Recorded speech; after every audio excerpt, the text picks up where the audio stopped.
Hello, everyone, and welcome to Make It Mindful, the podcast where we explore how to keep schools relevant by looking through the lens of mindfulness and asking the question, what's really worth paying attention to here?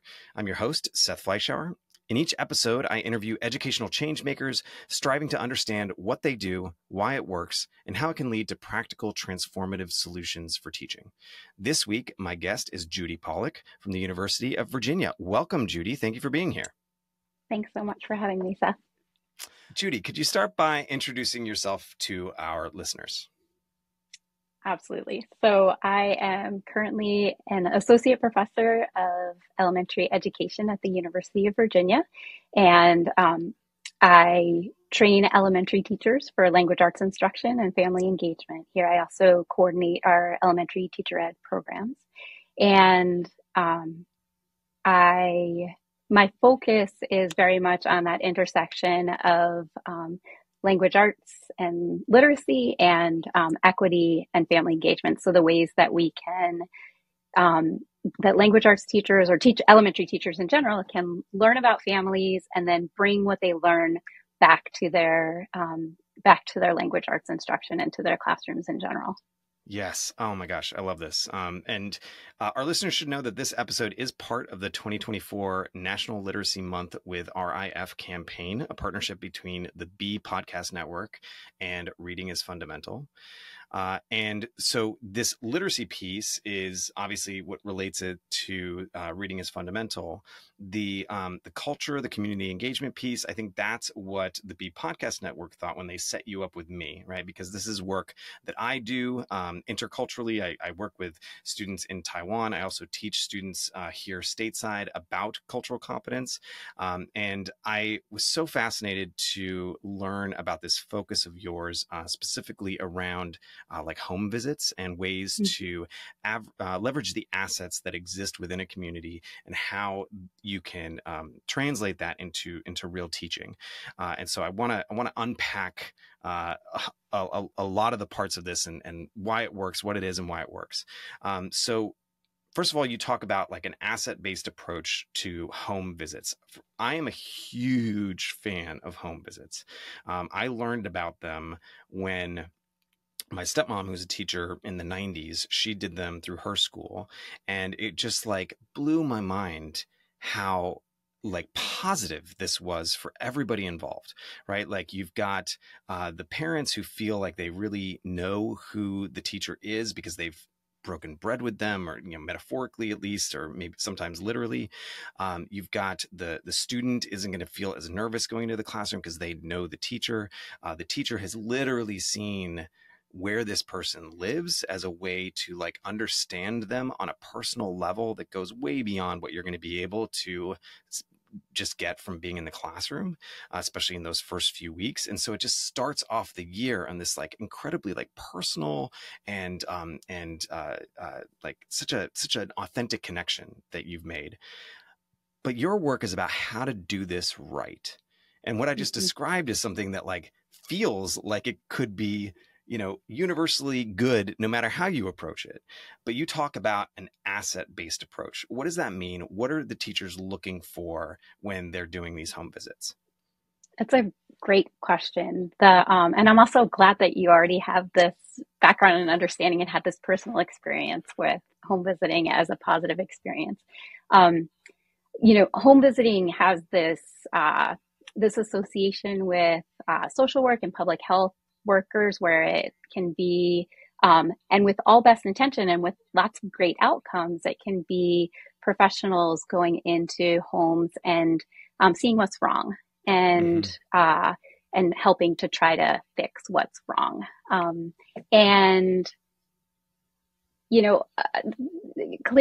Yes, there are things that those professionals are able to identify and support. And even with teachers, sometimes we have Head Start teachers and early childhood teachers go in and help families get acclimated to schools.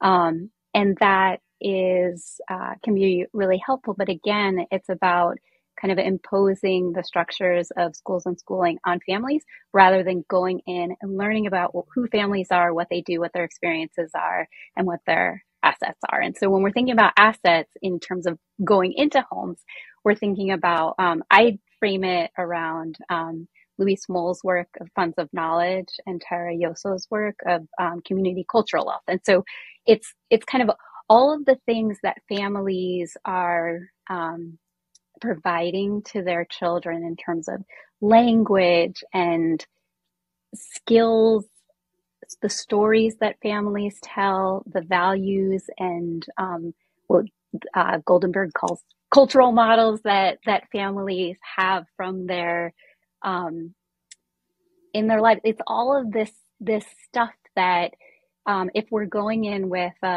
into homes thinking, okay, well, families are not doing this and not doing that, then we're not going to see those assets. So for example, like I'm a language and literacy person, and so a lot of what I'm thinking about are the family literacy practices that families are already engaging in. So things like when families are texting or writing letters to relatives and other contacts, people that their loved ones elsewhere.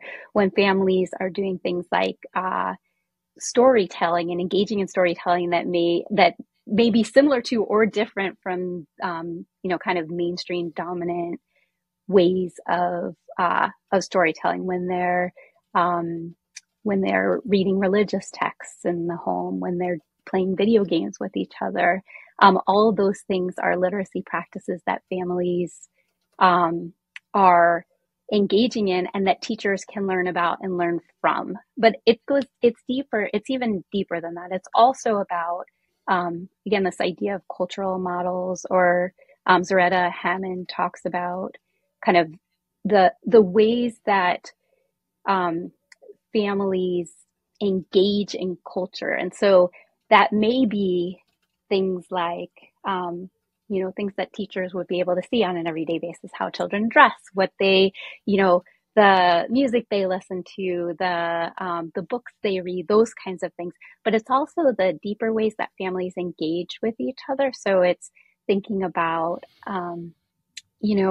one example I really like is, kind of mainstream white American culture is very competitive, right? Like competitiveness, being competitive is a value that is, it's a virtue, right? Yeah. it is a virtue, right? Yeah. And so it's, and it shows up in classrooms a lot too, right? Like I know when I was teaching third graders, we would often review math concepts using like Jeopardy, and they would play against each other. And, but there are like so many cultures where cooperation is the more is the virtue, right? Is the cultural model. And so if you can go into a home and listen to family stories and look for the evidence of those cultural models, then those are things that you're able to bring back into the classroom. So it really is, or just even like how family members engage with each other when they're having conversation. Do adults and do children look adults in the eye? Is that a thing that happens? Is the how stories are told, and how, like, there's so much richness that you can see when you're engaging with families, that's really that you wouldn't necessarily know by talking to a child or even reading their writing, or other ways that we typically have to learn about children and their lives and what they value. Wow. Okay. I have so many questions. Because I really want to understand how this works. And I really want to understand also, if you're not at a school that does these types of home visits, how can you leverage these assets? And there's a couple of different like lines of questioning, and I'm hoping that we'll get to all of them. But the first one I want to do is that question, right? So like, if I am a teacher who wants to leverage these community assets, I do not have access to my students' homes. What can I do to learn about those assets, to be able to leverage them in the classroom? or I'm going to back up just for 1 second, if that's okay, just to describe, because the only way that teachers and communities and schools get the visits going is Mm. by advocating for them in the first place. And I just want Thank to you. Thank you. Yeah, shout, yeah. I Don't want just to want skip to over that part. Yeah, thank you. Right. So I want to shout out the organization. It's called Parent Teacher Home Visits. They're based in Sacramento, California. They've been training folks and supporting schools, and generally schools are using Title I funding to fund, because you really need to make sure that teachers are being compensated for the visits. They started their work more than 25 years ago, and they've been, kind of evolving their organization as well, which has been great to see, and evolving their training. But they help to get the structures in place in school districts, and then they partner with school districts to make sure that it's an option. So I just want to make sure that we're not like off the bat ruling out the possibility that a particular context could implement home visits. And then these home visits that they do are generally like they do them, or they suggest doing them once at the beginning of the year and once in January, to kind of build the relationship and then continue, or to initiate the relationship and then build it. And the visits are very much about relationship building. And so I just wanted to, and yeah, I just wanted to kind of put And that out there first. yeah, and Um, I do want to thank you too. Like part of what this podcast is about is mindset. And what you, I think, just called out with me was like a fixed mindset toward the like teacher perspective of like, I'm overwhelmed. How do I understand that you're telling me something that is like idealistically great, but like, how do I actually work it into yeah, like my schedule? Like I was kind of coming with that fixed mindset. So yeah, I appreciate you calling me out on that and backing up and saying like, hey, even if you don't have that, even if you don't have this, it is possible to get it. And here's an avenue. So thank you. Thank you for doing that. Now let's yes, assume that yes, in the meantime, while we were looking towards these roads of like bringing it into our class, the funds, and being able to make it happen from like a systemic level. What else can we do as teachers?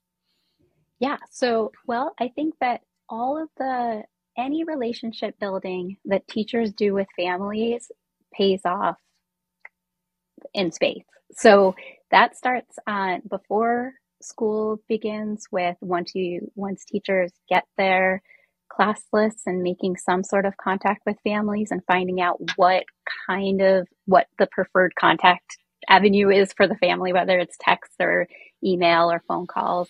And then doing that on a consistent basis, right? Like, so building and doing it, especially if there are children, and as teachers, there are often children from day one where you know that there might be some challenges, and so, but starting off that communication positively so that you can build the relationship, because often there's a tension. I work with a lot of young teachers, and they're worried about engaging with families because they're like, I don't have children, what do I know? Mm, And a lot of, there are lots of families who've had either just unpleasant or neutral or traumatic experiences with schools and schooling, and they don't want to engage with teachers. And so the more that teachers can humanize themselves and reach out and build the relationship and build mm, trust with families, I think that's so much of the goal. And then it creates opportunities. So even if this isn't a home visit and isn't going into a home for, these visits are generally about maybe 25 minutes. And it's really just about having a conversation with the family. It's really just about building the relationship and centering the family, because so much of what happens in interactions between families and schools is just centering the school. Um, it's you come learn about mm. what we're doing. Let me tell you about your Yeah, child, yeah, yeah. right? We know that families are children's first teachers, most consistent teachers, best teachers, and so Mm,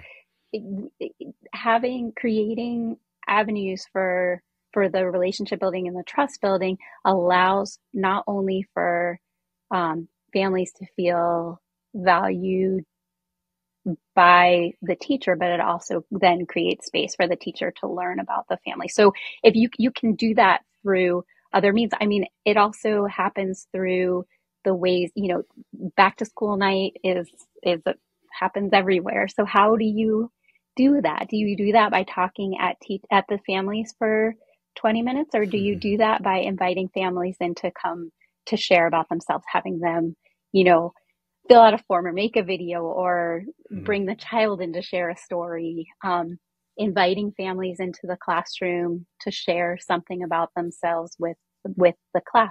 Like, I think there are just so many ways of making sure that when there's a publishing party. So we always, at the end of a writing unit would have a little publishing party and invite families to that so that they have opportunities to be in the space, build the trust, see what kids are doing, and share their expertise. Because at the end of the day, it doesn't have to be about being in the home, and maybe they should just be called family visits. But I like the home piece of it allows the teacher to like literally step inside the family space, like to literally center the family and to be surrounded by the family's artifacts so that there are points of conversation, like there's ways um, to concretely learn about who the family is.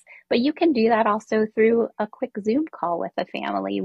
During COVID, we had our student teachers doing home visits via Zoom and said to the family, hey, bring one thing that's important to you over to the Zoom. And then it's the same thing. It's a discussion. It's a conversation. It's the family sharing their stories. So I think the home visit and having the opportunity to like be in the family space is great, but it's definitely not necessary. And I've also, I have teachers who will go to a soccer game because the parents are going to or a caregiver of some sort is going to be at the soccer game anyway. So then it allows, you can have a little side conversation, cheer on the kid. It humbles you. It humbles the teacher to the family, and it allows for the relationship building. So I think there are lots of ways to like get at the same ideas of centering the family and learning about the family. Yeah, what I'm hearing is that home visits are an avenue, and there are myriad avenues, and it's about how you leverage those avenues. And really what I'm hearing is that it's about mindset, right? Like just like the asset-based home visit is about the mindset of discovering those assets and rather than the deficiencies, it's also a mindset of curiosity and wanting to learn more about the family by centering the family. And I'm wondering, because mindset is a practice, right? So you can say these things to young teachers, but how do you help them truly adopt the mindset? I can't claim to have been successful in doing this with and for all of my student teachers. But I think it starts both by understanding kind of the broader social context and kind of inequalities and power differentials and oppression more broadly, because we tend to, we know what we know what we've experienced. We also know that 80% of teachers entering the workforce are white, monolingual, English speaking, cishet women. And so, and that's one kind of valid, great experience. And there are myriad other kinds of valid, great experiences that, that their students and their students' families will have had. So understanding both that there are lots of ways of knowing and being that are normal and good, and valid, and also understanding their own positionality in terms of like, okay, well, what is my culture? Who am I? What are my cultural models? How do I enact them? So again, like this idea of like competition versus cooperation. Well, which one did your family value? And that's great. It's important to like to have embraced and to feel like your upbringing was nurturing, but you also need to be able to acknowledge and understand that other ways of knowing and being are equally nurturing, good, and valuable. And so we start with a lot of identity work and positionality Mm. work, understanding who you are, what you do to enact that, and that there are lots of ways of doing the same thing. There are different ways of demonstrating love. There are different ways of demonstrating intelligence. There are different ways of being in the world. And so it has to start with that. And it has to also start with acknowledging that everybody has biases. Like it's the human condition to believe that some ways of of knowing and being are normal and good, and others are not so normal, or, and to sort of otherize. And so if we can get to a point where we're able to acknowledge that, then we can push through it. And so we do things like identity wheels and taking the implicit associations test to understand. That's like through researchers at Harvard that who to be able to see, well, what are the groups that we may have biases against, and and then we know that, and the research is really clear that the ways um, to move past, to deconstruct bias, is to engage in productive struggle with people who embody the identity that against which we have a bias. And so what better way to do that than to like work with the family to support a child? Like if you're the teacher, especially in elementary classrooms where you have, your 20 or 24 kids that you're working with across the year, you have the opportunity to really engage with families to support that child. And Can, so sorry, can you break that down a little bit more? The word you used was struggle, right? So you said that like productive. productive struggle. Are you saying that ideally this is a struggle? Like for me, ideally, it's like, That's a you great come yeah. in, right? You come in and it's good, right? Like, and there's like a give and take, but like, I mean, is that the struggle you're talking about? Like, how much of a struggle do we want this to be? Well, I mean, I think productive struggle can also be like, I with my student teachers, I have them like do these group worthy tasks where they have to like solve a puzzle together. And that can be struggle. And when you're working with people who are different from you, you're coming at it from slightly different perspectives. And I think that's what I mean by struggle, is that you may be coming from like, as a parent, I don't think, first graders should have homework. I think my child should get to come home and have dinner with the family and do what we want to do together. But as the teacher, like maybe I think that it's important for them to be doing particular things at night. So finding like working together to figure out what's going to work best for the child. I guess that's how I would describe the struggle. But sometimes it's more struggly than other times. Depending on kind of where the family and the teacher are coming from. But doing that together in service of the child is what is kind of the goal. I imagine that one of these struggles, and this is something that I struggled with as a young teacher who didn't have kids, but I had certain values, right? And I was raised with certain values, and there are many cultures that haven't necessarily like changed into like modern times, as like they haven't embraced some of the modern thinking around like gender roles and things like that, and some of the more conservative family structures can feel like a values thing, right? Where it's like, if I'm looking at this family, it might seem like they're not giving, for example, their girl the same opportunity that they are giving their boy, right? Do you consider that like, is that an asset that you are that you can then leverage into the classroom? Like, how do you coach teachers to navigate that discomfort? Oh my gosh, that's hard. It's a lot, right? So I think that it's, as long as the family isn't doing something that is, explicitly and actively harming the child, then I do coach my students to be able to see, okay, so what are the opportunities that the family is provide, like for example, providing for girls, then like what is it that the child is learning in that context? And then, what are some, like, what are ways to understand how and why the family is doing what they're doing? And I think that's the biggest piece of it, is the understanding how and why. So if the how and why is because it's part of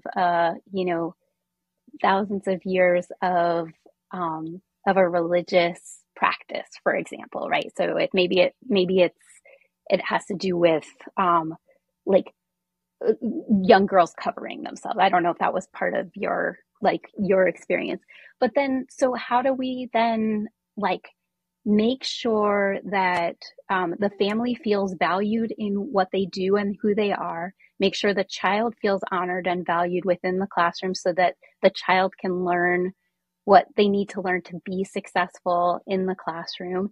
And then, I mean, I also, for better or worse, in my teacher ed classrooms, make sure that we're also providing, windows for children to see what's possible in the contexts where they live. And so it's not about like, you know, positioning yourself against the family, because that's not going to work anyway. The child is part of the family. The family is who the child belongs to and is, and we want that, family, like the love of the family is Yeah, the that is the belonging. most Yeah. important thing for the child. And so I do think that we can make progress toward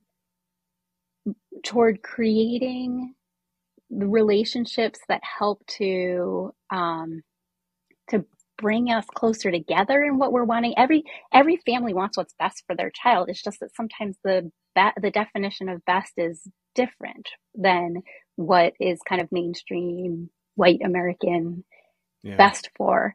And it's not teachers' place to say what's best for children, but it's teachers' responsibility to provide opportunities for children to see what the possibilities are and for families to see that too. But we don't get to undermine what families are doing unless it's actively harmful for children. Yeah. Yeah, it's something I think about a lot because we operate interculturally at Banyan Global Learning. We teach students who are in Asia, in East Asia, and we are very, very conscious of cultural imperialism, right? Like we don't want to Mm-hmm. come off that like our way is the way, and therefore you should act that way. At the same time, part of the value that we bring is that we are teaching about another culture. We are offering a different way of thinking, and Yep. so there are some lines, right? And it's because it's like, okay, you want to center the student in their experiences, but you also want to prepare them to engage cross culturally, and so they might need to understand how their customs, values, lifestyle fits into that larger cultural context, and how they Yep. might be perceived if they talk about things in a certain way. um, and so I think we've started to like kind of get to like where the rubber meets the road here, which is how do we leverage these, especially literacy, because this is for the literacy month, these literacy assets when it comes to actual classroom activities and instruction, right? Like you mentioned, a household that has literacy practices of texting their loved ones elsewhere, of storytelling, maybe of religious texts and video games. These are all assets. How do you take that knowledge into the classroom and create an approach that's going to work for not just those students, but for all the students in the classroom who might have a different set of assets in their home, right? So how do you do this? Um, so I think we're only just starting to figure this out, right? So like I just want to say that like, this notion of culturally responsive, relevant, sustaining teaching, which is what we would be informing through these home visits, has been theorized for now it's 30 years and probably longer than that. And but the like sort of rubber hitting the roadness has, because it's so contextual, has lagged. And the empirical research on it has lagged even more. So Sounds like a what I'm standard saying are, educational issue. right, We're yeah, 30 years exactly. behind the research. I got it. Yes. Okay. So I have some suggestions, but I am sure that there are many, many more ways that one could do this effectively, and we need to continue studying that. I think the first thing, and this is low-hanging fruit, is the literature that the children's literature that is available in classrooms and that teachers choose. I mean, it can also be from the library that teachers bring into their classrooms, and making sure that that literature is, and I love the idea of like windows, mirrors, and sliding glass doors, like that children can see themselves in the literature that's in the classroom. All children, every child can see themselves in some of the literature, that they are able to see the world and the variety of ways of knowing and being in the world, and that they're able to sometimes like step outside themselves into, like be able to see themselves Mm. moving from one to the other. Ooh, I'd So, heard the first but two before, but I hadn't heard the sliding doors. I love that. so I think making sure that the literature and being so purposeful about, across different social identities, and across different kinds of experiences and across different like geographies, there's no like absolutely like anytime you're doing a read aloud, or having children read a text, making sure that it is purposefully helping to enrich those like understandings. I think the other, like in sticking with literacy again, having children creating books. So I've seen like in classrooms, you know, all families, all cultures have some sort of like bread product, right? And so finding ways to like creating a class book that's the stories of bread across all of the different homes and cultures, or you could do that with other things too. But I think bread is this thing that like really does like kind of like Yeah, bring us it's the together. metaphor for close connection with people you don't know, Right. breaking bread, right? Yeah. Right. And but creating though also like just books that are the story, like family stories. So then, so families are able to like bring their whatever a family story that's meaningful to them is into the classroom, and then they're available to read and do it in English and in whatever the home language is of the family, if that's a possibility, right? Like without right severely like inconveniencing families. But we have so much technology that we can use for that. So books and books, inviting families into the classroom, I think, is a really important way of doing that. But then also like figuring out, well, what are the cultural models that families in the classroom are like, what are their values, right? And so if they're, when we think about nature or religion, or like kind of how people engage with each other, figuring out what those things are and then finding ways to bring that into the classroom. So for example, if I go visit and I see that a lot of my families are, and even if they're not, so that we're exposing children to other ways of knowing and being, are there's older kids taking care of younger kids as part of the kind of value or cultural model in the neighborhood or in the family.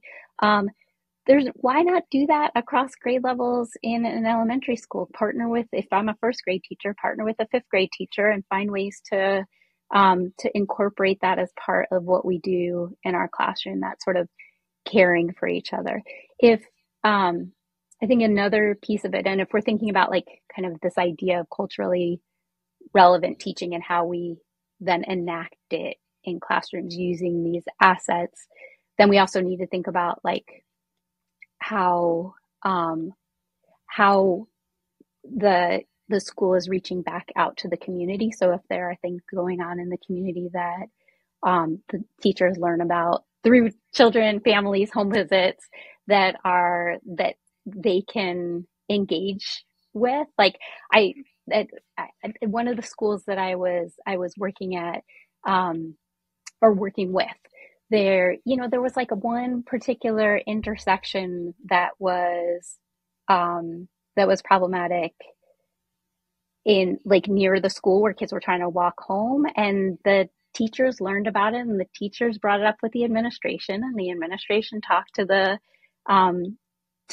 officials in the town, and they were able to get a like a blinking light there instead of a, and so like those kinds of things where it's reaching out in both directions can be really powerful in building those, continuing to build the relationship, building trust, and making sure that it's not, kind of teachers imposing this thing on families, but we're really integrating families' values into classrooms and schools as well.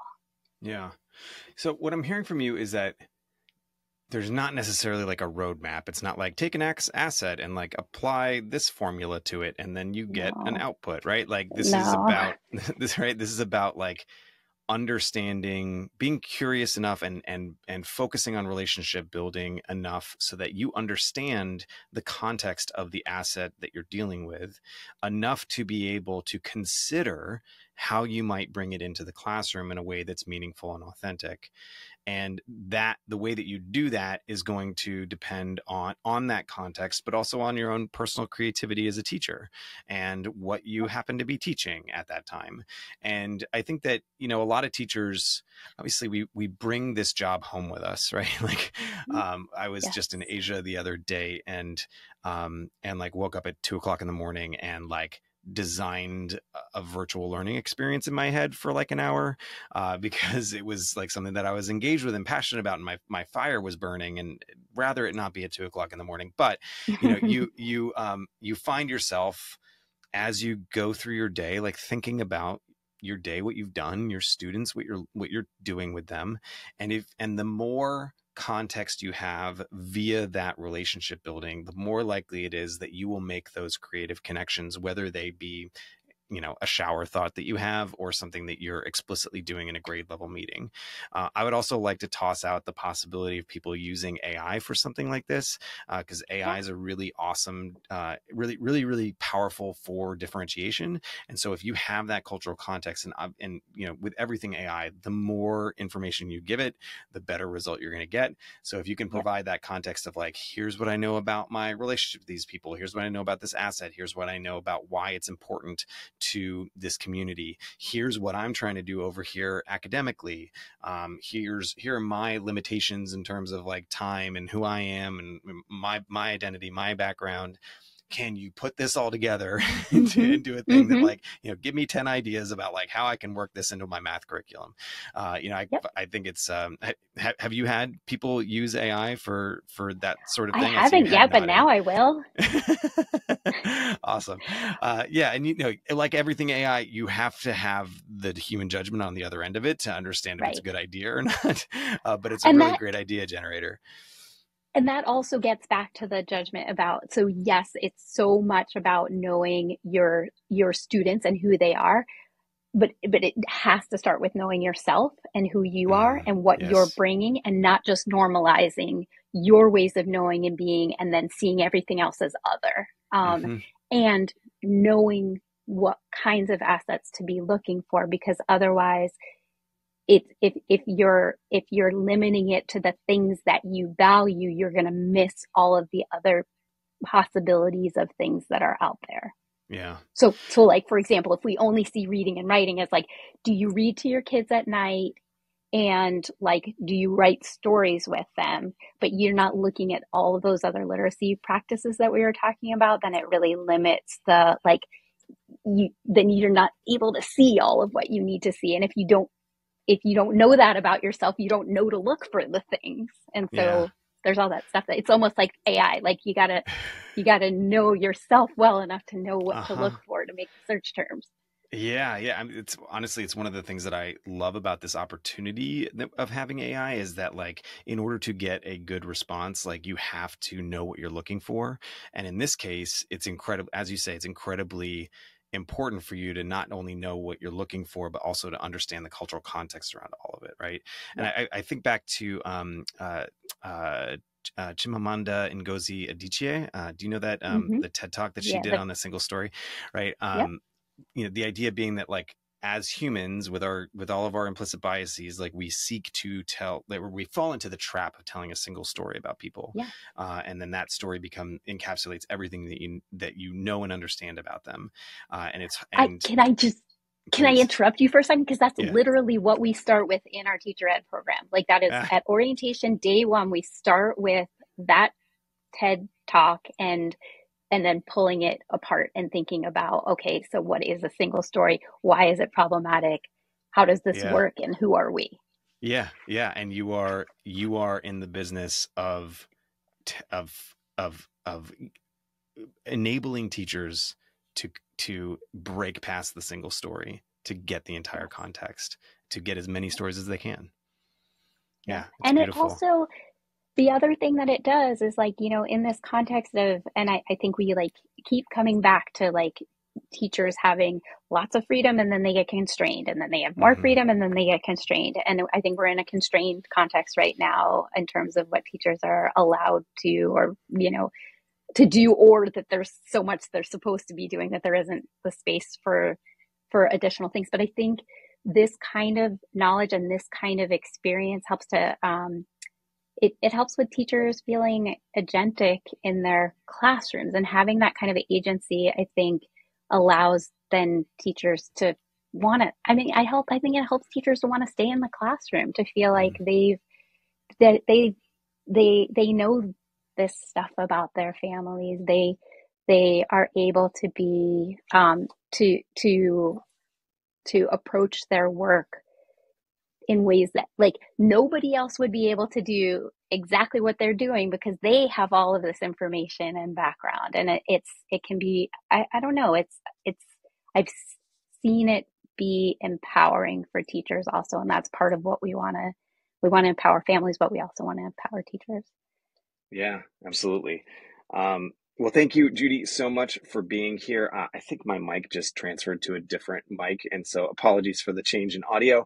But thank you so much, Judy, for being here and for sharing your work, for diving into these deep questions with me. For our listeners, if you've enjoyed this episode, we'd love to have you as a subscriber. You'll get more conversations about literacy, as well as practical transformative solutions for teaching. You can also learn more about the B Podcast Network shows at bepodcast.network. That is bepodcast.network. And learn more about Reading is Fundamental at www.rif.org. And I want to also shout out our Reading is Fundamental is just in the process of launching an early childhood education center that has amazing materials, really, really well curated and well done for teachers and for families to support children's reading. And the materials are very purposefully, culturally responsive, and culturally competent. So folks can check those out, teachers and families. Awesome. We will definitely have that link in the show notes. Thank you so much again, Judy. Thank you as always to our editor, Lucas Salazar. And remember that if you want to bring positive change to education, you must first make it mindful. See you next time.